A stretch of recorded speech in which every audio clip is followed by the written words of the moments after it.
Good day to my colleagues in sport throughout the Caribbean.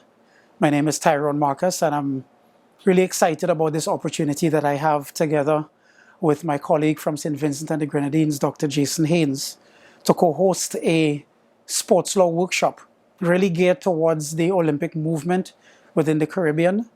Jason and I were very privileged earlier on this year to write a text on sports law within the Caribbean. It's actually called Commonwealth Caribbean Sports Law. Here's a copy of the book. And Jason and I, we do really consider it a privilege to have had the opportunity to make this publication available because we see the need for our sporting fraternity within the Caribbean to be educated on what is the business of sport. So what's going to be happening on the 18th and 19th of September in St. Vincent and the Grenadines is that Jason and I will be facilitating a 2-day workshop to you, the members of the Olympic movement, CANOC, the Caribbean Association of National Olympic Committees, and perhaps some of your affiliate organizations. We're going to be spending some time talking to you about the issues that really are going to help you to be more effective as a National Olympic Committee. Next year is an Olympic year, it's Tokyo 2020, and so for you, the Olympic committees in the region, you are already gearing up for preparing your teams, preparing your athletes, preparing your administrators to head down to Japan and really to represent your country and by extension, the Caribbean in a fantastic way. Our track record has been a really good one, especially within recent years, whether we're talking about the exploits of Jamaica, Bahamas, Barbados, Grenada, Trinidad and Tobago. So many countries have been doing well. We've had representation at the Winter Olympics as well, the Paralympics. And so the Caribbean, small as we are, we have become a major global player when it comes to world sport. Jason and I are going to take the opportunity to talk to you about good governance. And of course, within the Olympic family, you are familiar more than likely with the Olympic movement good governance code. We want to be able to help you to understand what is going to make your organization even more effective as you administer and seek to deliver excellence as a sporting product.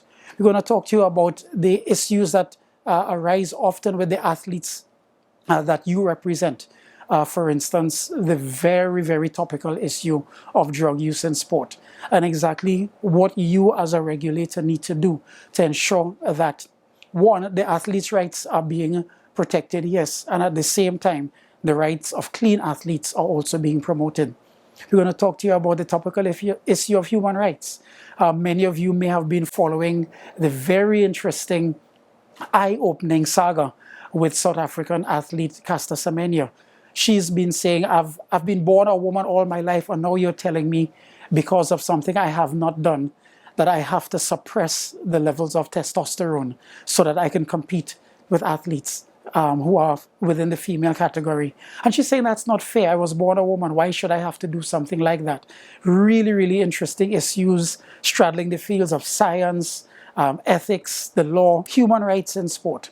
How does that affect Caribbean athletes? We want to talk about that as well. And then, as I mentioned, with the Olympics coming up, well, intellectual property, it's a major, major theme.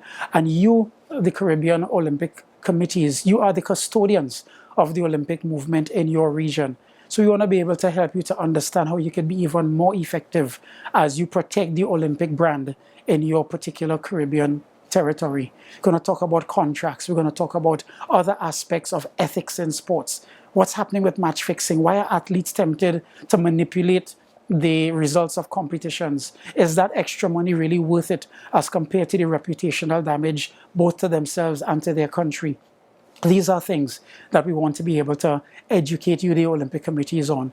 And there are many other topics as well spread over a period of 2 days. It's going to be interactive. It's going to be a really engaging time for us. And again, Jason and I feel very, very honored to be able to facilitate this 2-day workshop with you. We do thank the country of St. Vincent. We do thank the St. Vincent and the Grenadines National Olympic Committee. And we thank CANOC for making this possible. We thank Olympic Solidarity for their support. And we look forward to having a wonderful educational 2 days together in St. Vincent and the Grenadines. This is September the 6th, the 18th and September the 19th, 2019. Look forward to seeing you there. Take care.